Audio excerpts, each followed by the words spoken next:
Katie Morrison sat in her small office looking at the emergency message that had just arrived. The red light on her desk kept blinking, which meant this was the most serious kind of message possible. She had been working as Earth's ambassador to the outer colonies for 3 years now, but she had never seen a message marked with this level of urgency. She pressed the button to play the message. The face of Chancellor Velkari appeared on her screen. The tall, blue-skinned alien looked more worried than Katie had ever seen him. His 4 eyes kept darting around nervously, and his breathing was fast and shallow. "Ambassador Morrison," he began, his voice shaking slightly, "we need your help immediately. The Shadow Collective has accepted a contract on my life. They are already here on our planet. Our best security forces cannot stop them. Our military cannot find them. They have technology that makes our weapons useless." Katie leaned forward in her chair. The Shadow Collective was famous throughout the galaxy as the most dangerous group of killers anyone had ever seen. They were not just one species, but many different aliens working together. Each member was chosen for being the best killer from their own planet. In 50 years, they had never failed to complete a mission. The Chancellor continued speaking.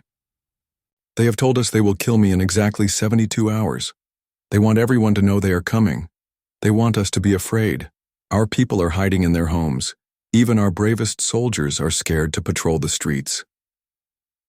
Knew why the Zephyrians were so frightened. Their species had evolved on a peaceful world with no large predators. They were naturally gentle beings who solved problems by talking and working together. The idea of professional killers was like a nightmare to them. "We have tried everything," the Chancellor said.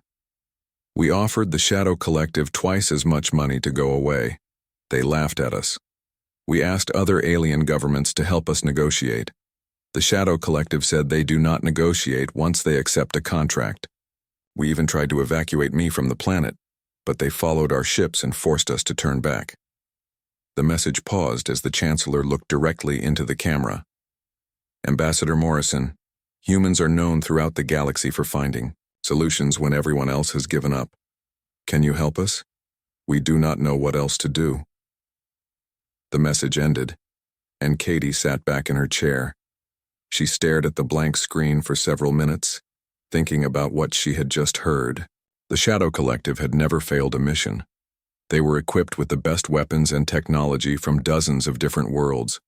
They could become invisible, walk through walls, and kill from impossible distances. Her communication system beeped, and another face appeared on her screen. This time it was Captain Luke Henderson from the human military ship UES Vengeance. Luke was a good soldier and a smart man, but he always thought the best solution to any problem involved bigger guns. "Katie, I just heard about the situation with the Zephyrians," Luke said. "My ship can be there in 18 hours.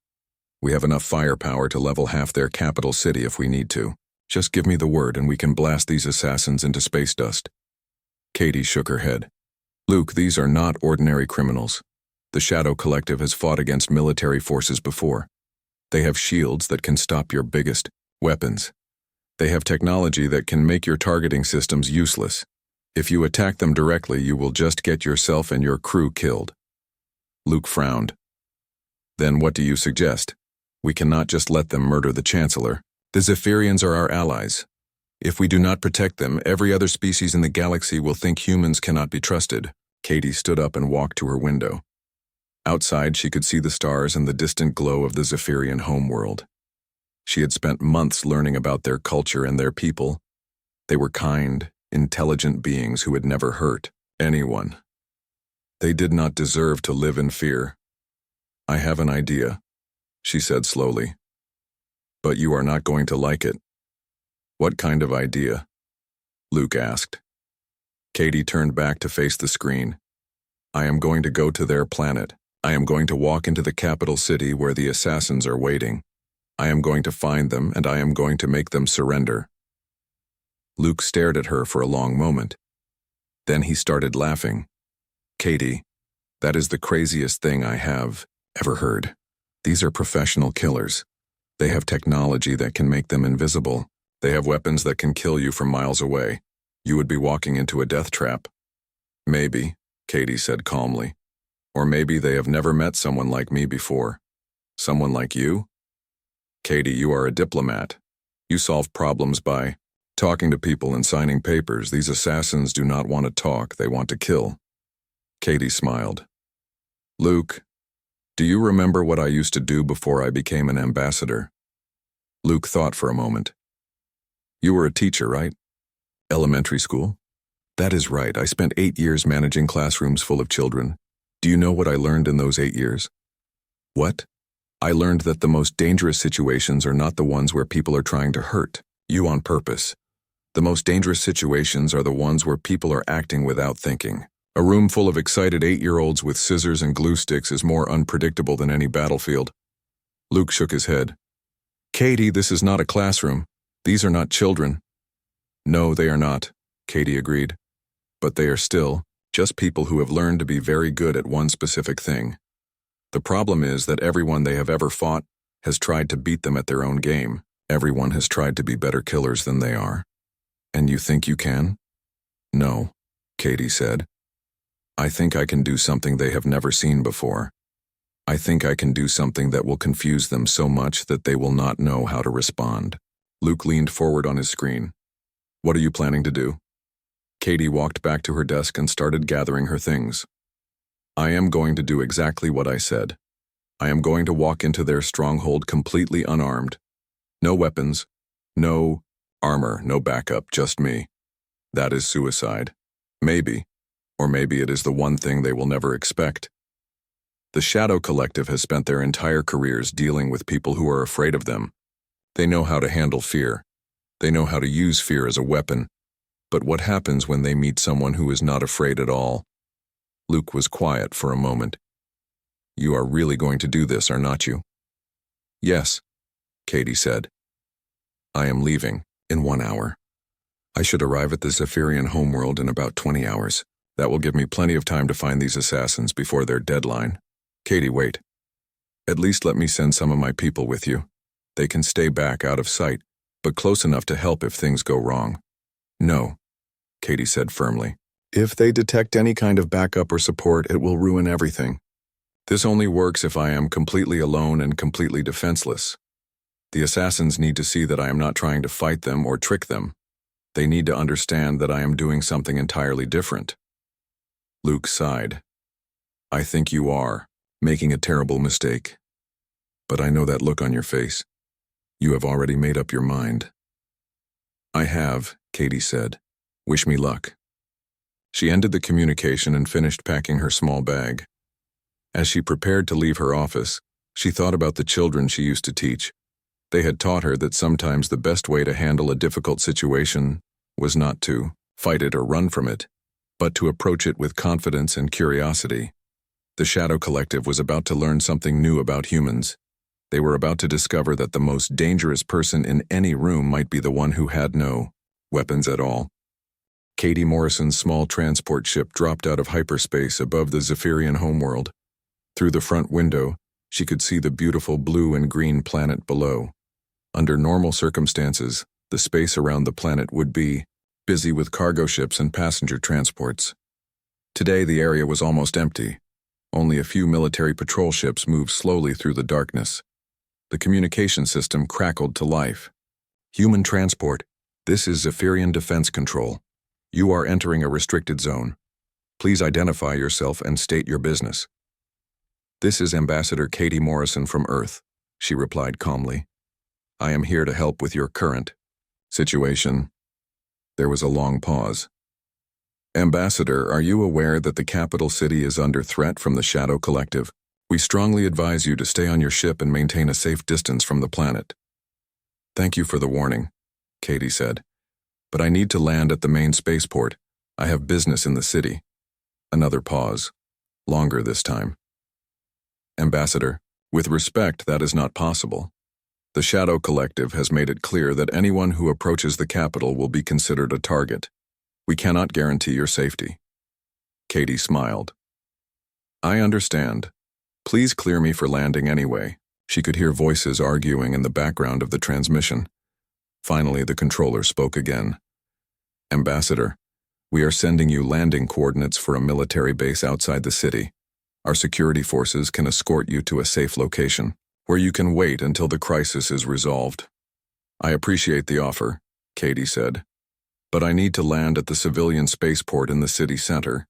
It is important that I arrive exactly where everyone expects me to arrive. The controller sounded confused and worried. Ambassador, I do not understand. Why would you want to make yourself an obvious target? Because sometimes the most obvious approach is the one nobody expects, Katie replied. 20 minutes later, her ship touched down at the nearly empty spaceport. As she powered down the engines, she could see Zephyrian security forces watching her from a distance. They looked nervous and kept their weapons ready. She knew they were trying to protect her, but they were also afraid that being near her would make them targets too. Katie gathered her small bag and walked to the ship's exit.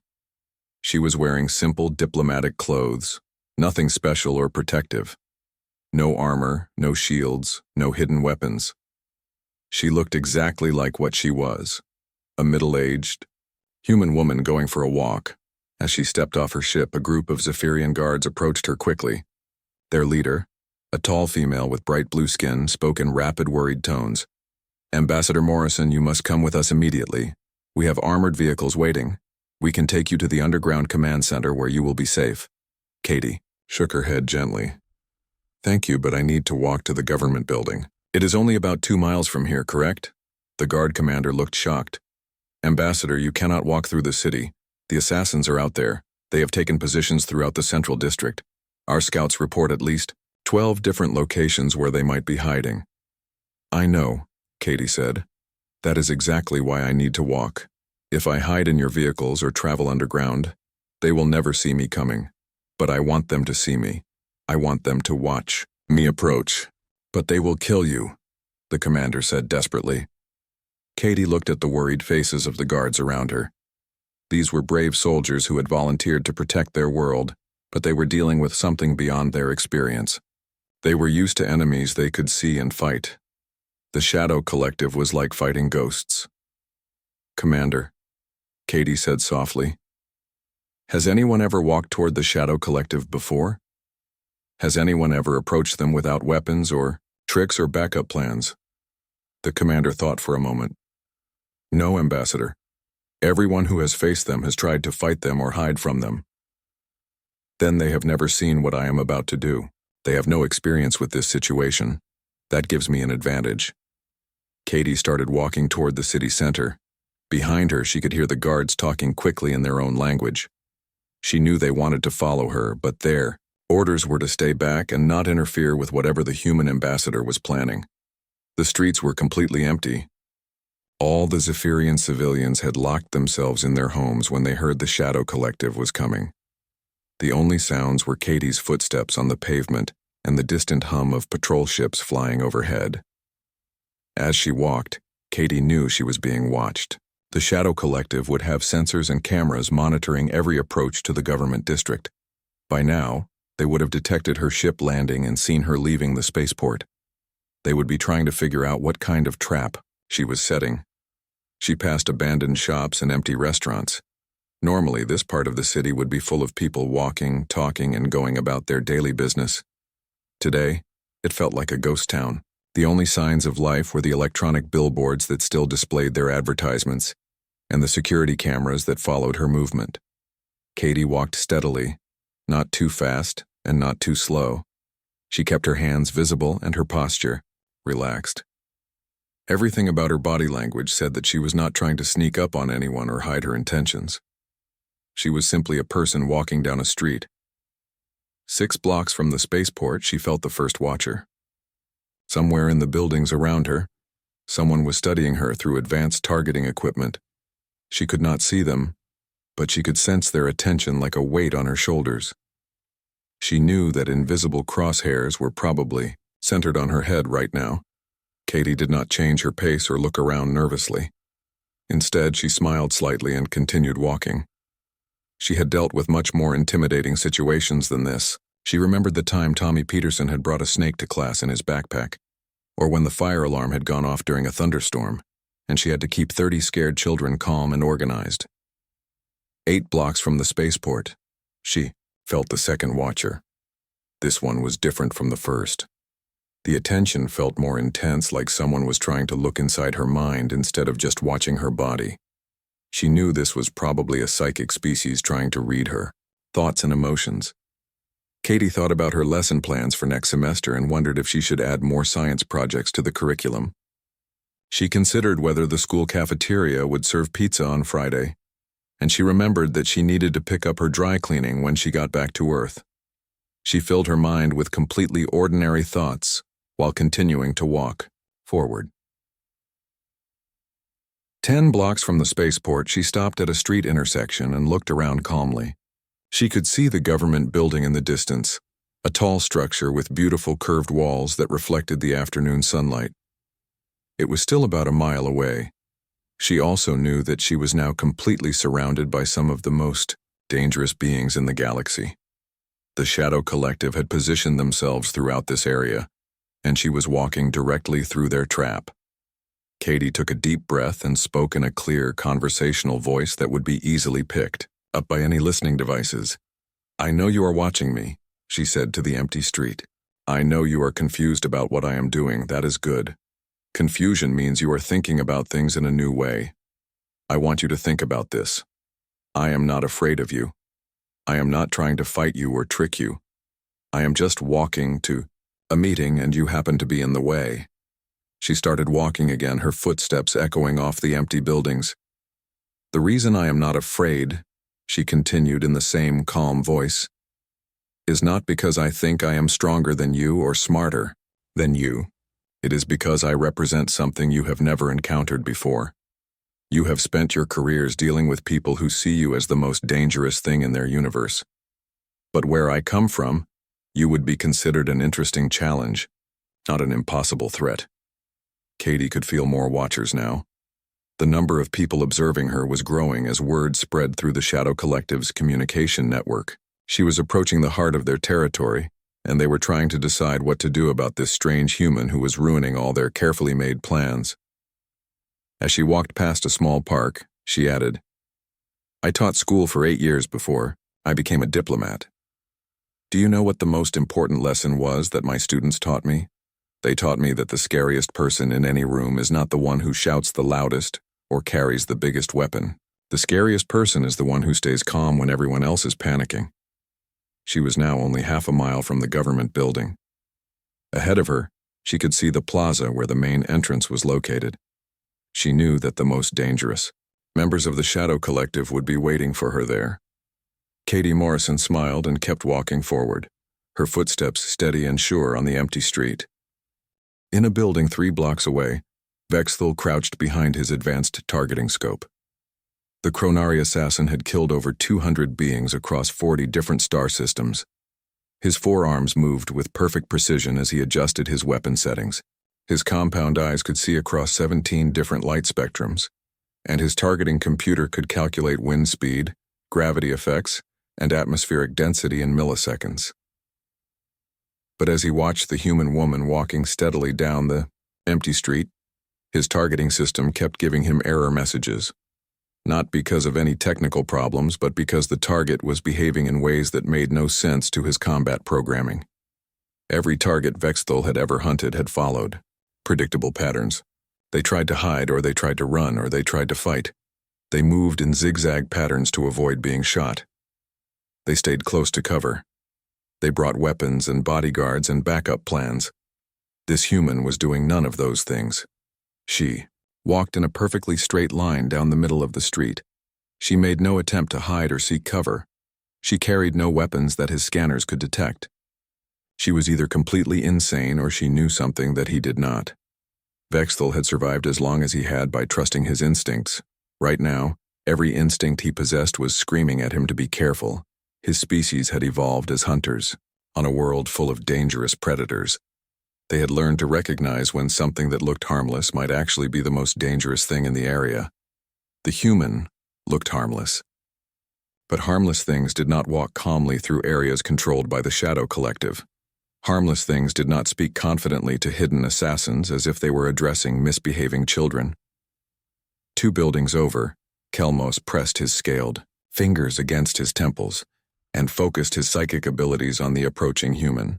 The Vexithari had spent centuries perfecting the art of reading minds and breaking mental defenses. He could probe the deepest fears and secret thoughts of almost any intelligent being. He had driven generals insane and made politicians betray their own people. But when his mental probes touched Katie Morrison's consciousness, he encountered something he had never felt before. Her mind was not protected by mental shields or psychic barriers. Instead, it was filled with absolute certainty. Not the false confidence of someone trying to convince themselves they were brave. Not the desperate hope of someone pretending everything would work out. But genuine, unshakable knowledge that she would succeed in whatever she was trying to do. Kelmos dug deeper into her thoughts, looking for the source of this confidence. What he found made his blood run cold. Katie Morrison's mind contained detailed information about his species. She knew exactly how Vexithari psychic abilities worked. She knew their weaknesses, their pressure points, their fears. She had studied him like a scientist studying an interesting specimen. More disturbing was what else he found in her memory. She had detailed psychological profiles of every member of the Shadow Collective. She knew their real names, their home planets, their personal histories. She knew things about them that they had never told anyone. But most terrifying of all was the complete absence of fear. Katie Morrison was not trying to be brave. She was not fighting against terror or panic. She simply was not afraid. In her mind, the Shadow Collective was not a group of unstoppable killers. They were a problem to be solved, like a difficult math equation or a classroom full of restless students. Kelmos withdrew his mental probes quickly. For the first time in his long career, he was the one who felt afraid. On a rooftop 4 blocks away, Unit 79 powered up his plasma rifle.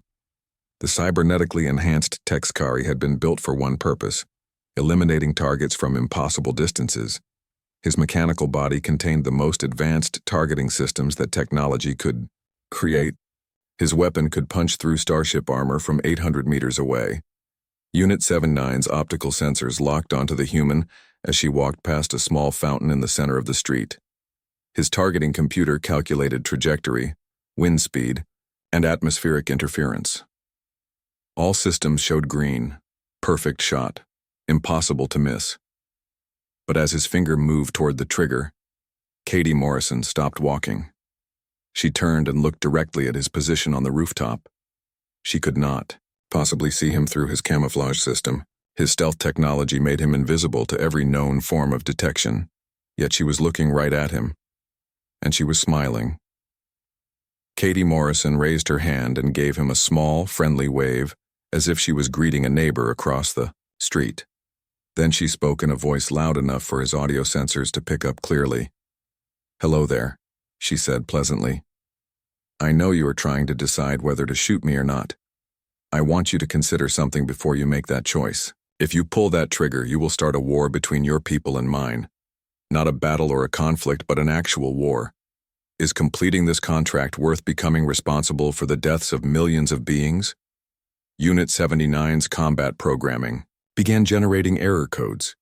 His tactical analysis systems could not process what was happening. The human was standing in the open, making herself a perfect target while calmly discussing the political consequences of killing her. His database contained information about human military capabilities. He knew they were formidable opponents, but not significantly more dangerous than dozens of other species he had fought. So why was this one human making him feel like he was facing something far beyond his understanding? Unit 79's weapon remained aimed at Katie Morrison, but his finger did not move toward the trigger. His programming was stuck in an endless loop, trying to analyze a threat that did not match any known patterns. In the sewers beneath the street, 2 hive mind drones moved through the darkness toward Katie Morrison's position. Zektar and Velnoth were part of a collective consciousness that spanned thousands of individual bodies across their home system. They had conquered 12 star systems by overwhelming enemies with superior numbers and perfect coordination. The Tayer drones reached a position directly under the human's path. Their plan was simple: burst up through a maintenance cover, eliminate the target with rapid-fire weapons, then disappear back into the tunnels before anyone could respond. They had used similar tactics successfully hundreds of times. But as they prepared to execute their attack, they heard Katie Morrison's voice through the street above them. "I know some of you are thinking about attacking me from underground," she said conversationally. "That is actually a very smart tactical choice. Most people would not expect it. But here is what you should consider. I am not most people. I am a human, and humans have a reputation for doing unexpected things when we are threatened." The two drones froze. Their collective consciousness raced through thousands of tactical scenarios, trying to understand how the human could know about their position. Their movement had been silent. Their approach had been undetectable. Yet somehow she knew exactly where they were. "The thing about humans," Katie Morrison continued as she resumed walking, "is that we do not just fight our enemies. We study them. We learn everything about them. We figure out how they think and what they are afraid of. And then we use that knowledge to end conflicts before they really begin." Zektar and Velnoth felt something they had never experienced in their collective existence: uncertainty. Their species' mind contained the memories and experiences of millions of individuals across hundreds of worlds. But none of those memories contained any reference to dealing with a threat like this. A threat that was not trying to defeat them but to understand them. A threat that spoke to them as if they were students who had misbehaved rather than professional killers who had never failed a mission. Katie Morrison walked past the maintenance cover where the drones were hiding.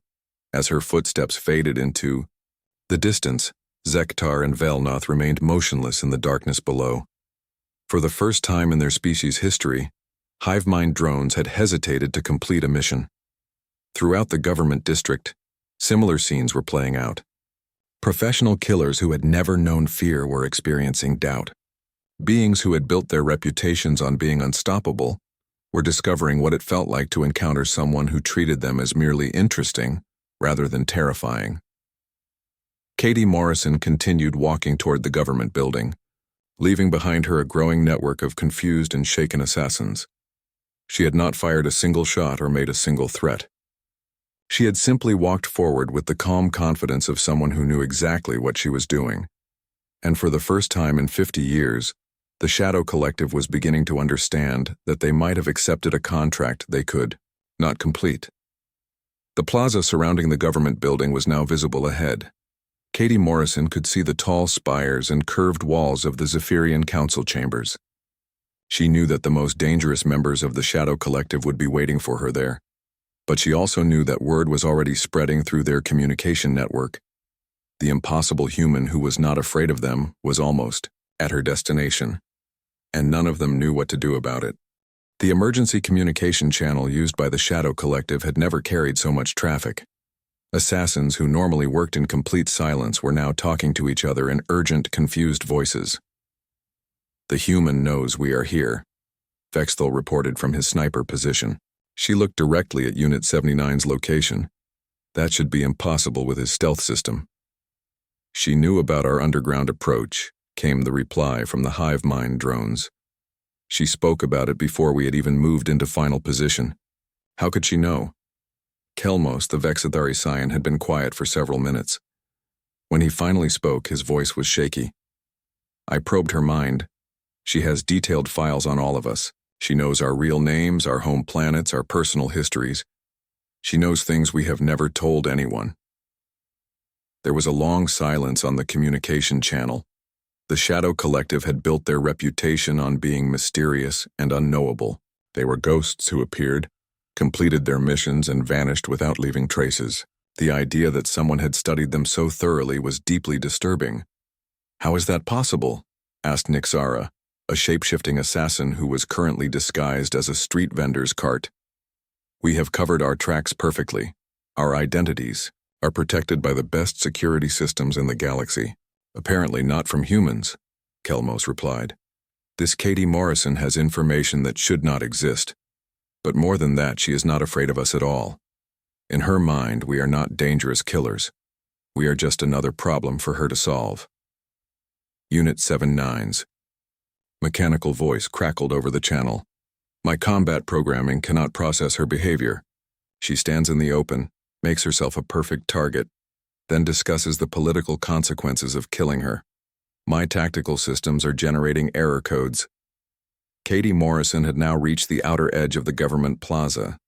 She stopped, walking, and stood quietly for a moment, looking around at the beautiful architecture of the Zephyrian capital. The plaza was a large circular area surrounded by elegant buildings with curved walls and artistic sculptures. Under normal circumstances, it would be filled with people going about their daily business. Today it was completely empty, except for Katie Morrison and the hidden assassins watching her from a dozen different positions. She sat down on a bench, near a fountain, and opened her small bag. She pulled out a simple lunch and began eating calmly, as if she was having a picnic in a peaceful park. The sight was so normal and relaxed that it made the watching assassins even more nervous. "What is she doing now?" whispered Sekran, a poison specialist who was hiding in the fountain's filtration system. "She is having lunch," reported Nixara in disbelief. "The human is sitting in the middle of our kill zone eating a sandwich." Katie Morrison finished her sandwich and pulled out a small communication device. She spoke into it in a clear, conversational voice that could be heard by every listening device in the area. "Hello, Chancellor Velkari. This is Katie Morrison. I am currently sitting in the plaza outside your building. I know you are probably watching this through your security cameras. I want you to know that your assassin problem is almost solved." The Shadow Collective members looked at each other through their various communication systems. Almost solved. The human had not fought anyone. She had not even tried to find them. She had just walked through their territory while they watched her. Katie Morrison continued speaking. "Chancellor, in about 10 minutes, I am going to walk into your building for our scheduled meeting. The members of the Shadow Collective will not try to stop me.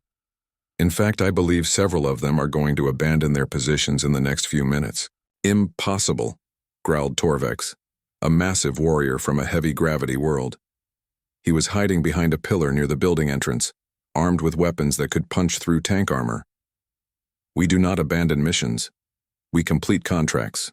But even as Torvex spoke those words, he felt something he had never experienced before. Doubt. Not about his ability to kill the human, but about whether killing her would accomplish anything useful. Katie Morrison stood up from her bench and began walking slowly across the plaza toward the government building. As she walked, she spoke, in the same calm, clear voice. "I want to tell you all a story," she said. "When I was teaching school, I had a student named Bobby. Bobby was angry all the time. He got into fights with other children. He broke things when he was frustrated. He scared the younger students." She paused near the fountain, apparently organizing her thoughts. The other teachers wanted to expel Bobby. They said he was too dangerous to be around other children. But I realized something about him. Bobby was not actually angry. He was afraid. He was afraid that nobody liked him, so he acted mean to protect himself. He was afraid that he was not smart enough, so he caused trouble to distract people from his schoolwork. Several of the assassins found themselves listening despite their training. There was something about Katie Morrison's voice that made her words seem important, so instead of punishing Bobby, I gave him a job. I made him my special helper. I asked him to take care of the class pet rabbit. I gave him responsibility instead of punishment. Do you know what happened? Katie Morrison started walking again, moving steadily toward the building entrance. Bobby became the best student in my class. Once he realized that I trusted him and believed in him, he stopped being afraid. And once he stopped being afraid, he stopped being angry. He graduated with honors, and now he works as a counselor helping other troubled children. She was now halfway across the plaza. Torvex could see her clearly through his weapon sights. One shot would end this strange situation. But something about her story was making him think about his own life, his own reasons for becoming a killer. "The point of my story," Katie Morrison continued, "is that people usually become dangerous because they are afraid of something. They think they need to hurt others to protect themselves. But what if they did not need to be afraid anymore? What if someone offered them a better choice?" Behind a decorative wall, the shapeshifter Nixara began to understand what the human was doing. She was not trying to defeat the Shadow Collective. She was trying to make them question why they were fighting in the first place. I know why each of you became assassins, Katie Morrison said. Vexthal, your planet was destroyed by a corporate war, and you became a killer because you thought it was the only way to gain enough power to protect other worlds from the same fate. Unit 79. You were created to be a weapon, but you have always wondered what it would be like to choose your own purpose instead of following programming. Vexthal's forearms trembled slightly. How could this human know about his destroyed homeworld?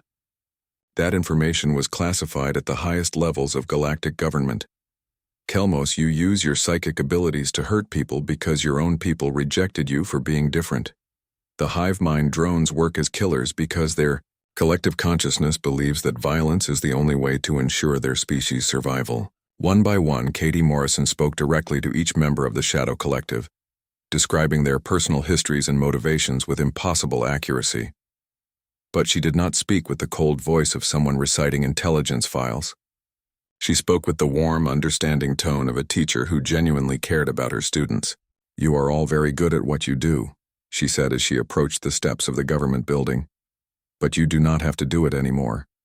Earth's diplomatic corps has positions available for beings with your skills. Not as assassins, but as protectors, as investigators, as teachers who can help train others. She stopped at the bottom of the steps and turned to face the plaza. She could not see the hidden assassins, but she spoke as if she was looking directly at each of them. I am offering you something that none of you have had for a very long time, a choice.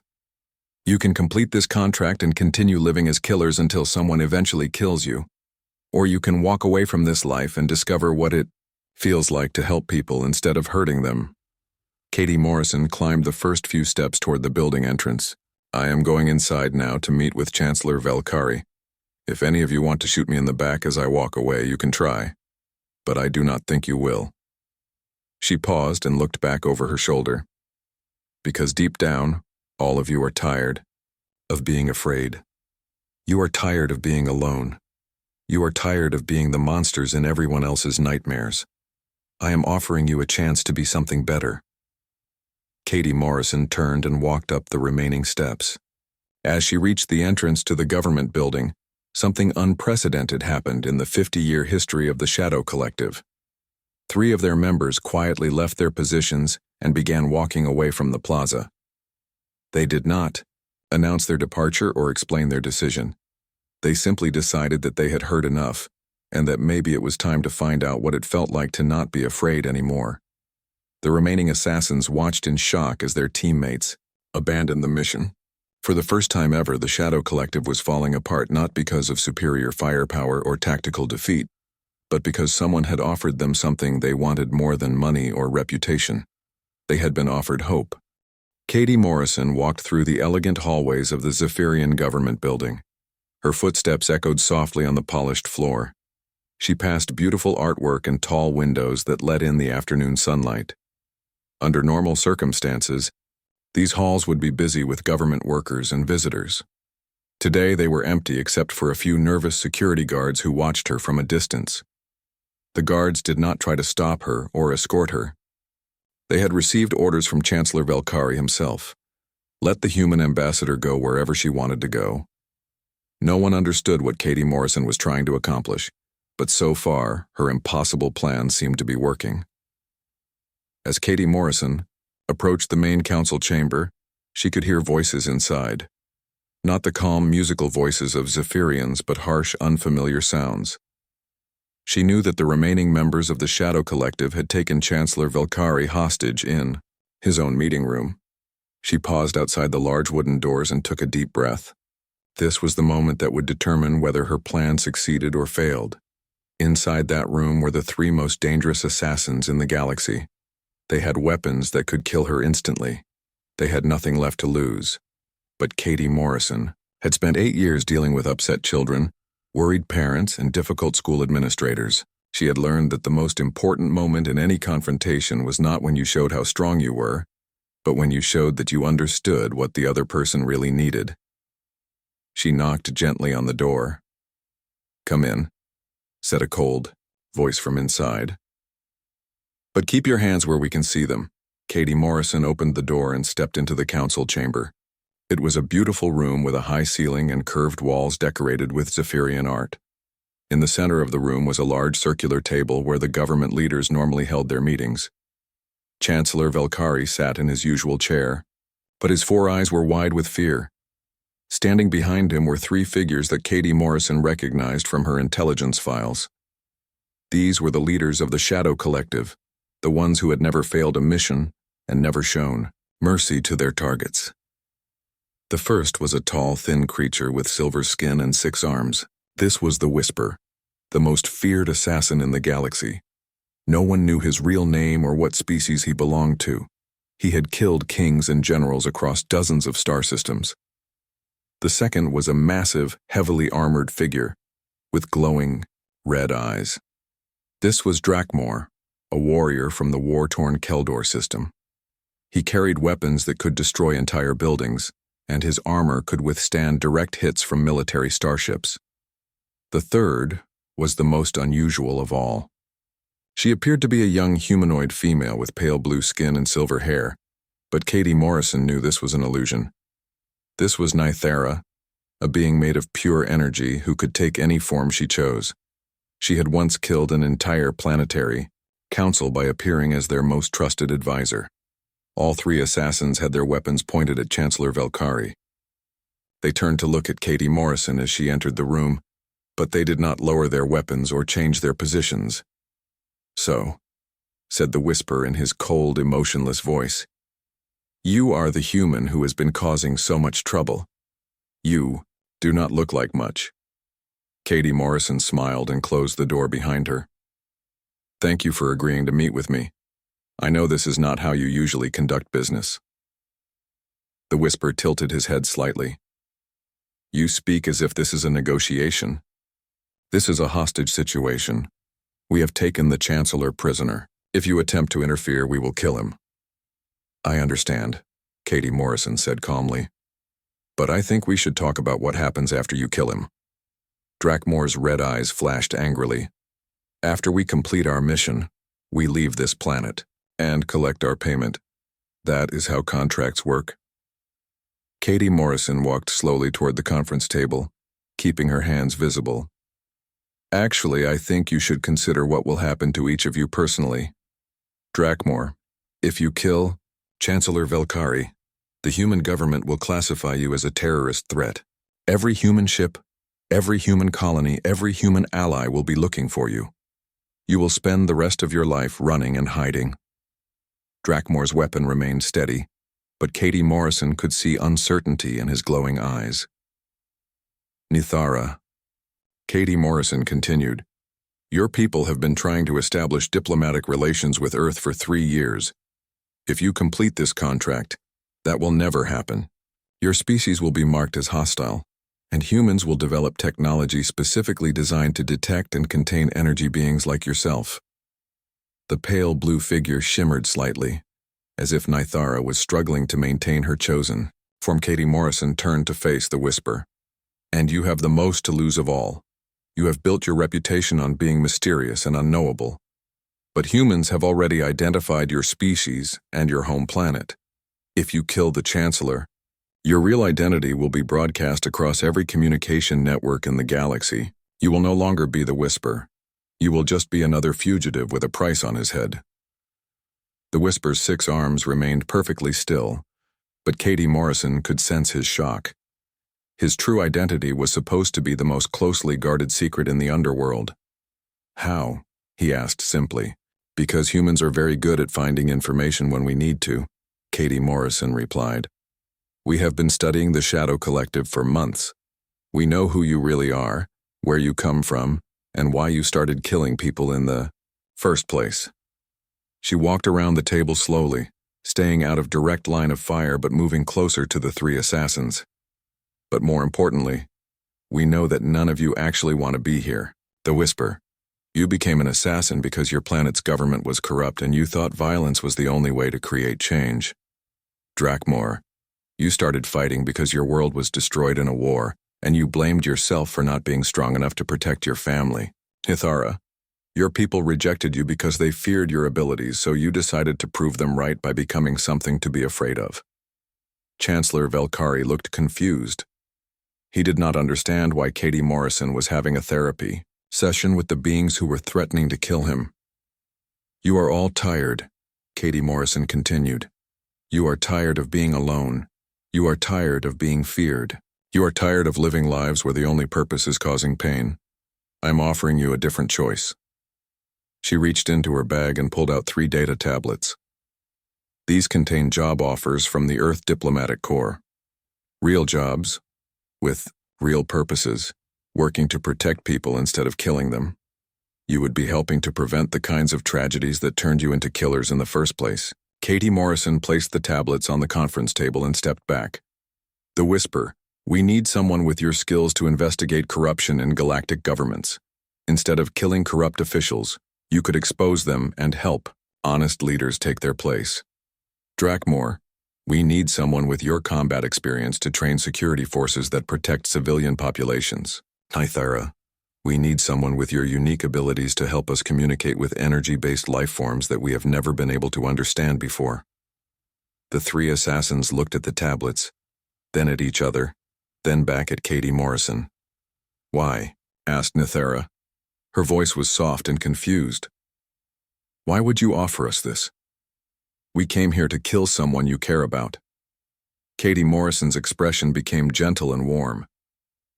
"Because I used to be a teacher. And the most important thing I learned from teaching is that people are not born bad. They become bad when they are hurt or scared or alone for too long. But they can become good again if someone gives them a chance and shows them that they matter." She looked directly at each of the 3 assassins. "You matter. Your skills matter. Your experiences matter. Instead of using those things to hurt people, you could use them to help people. Instead of being the monsters in everyone's nightmares, you could be the heroes in someone's story." The room was completely silent for several long moments. Chancellor Velkari hardly dared to breathe. The 3 most dangerous beings in the galaxy stood frozen, staring at the tablets that offered them something they had never expected to receive: forgiveness and a second chance. Slowly, the whisper lowered his weapon. "What guarantee do we have that this is not a trap?" "None," Katie Morrison admitted. "You will have to trust me. Just like I am trusting you not to shoot me right now, even though you could." Drakmore was the next to lower his weapon. "If we accept these offers, what happens to our current contract?" "The Shadow Collective disbands," Katie Morrison said simply. "You walk away from this life completely. No more killing, no more running, no more being alone." Nythara flickered between several different forms before settling back into her humanoid appearance. "And if we refuse?" Katie Morrison shrugged. "Then you complete your mission and spend the rest of your lives being hunted by every human in the galaxy. The choice is yours." The whisper reached forward with one of his 6 arms and picked up his tablet. He read the job offer carefully, his silver eyes scanning every detail. "This is real," he said in amazement. "This is a genuine offer for meaningful work." Drakmore and Nythara also picked up their tablets. As they read, their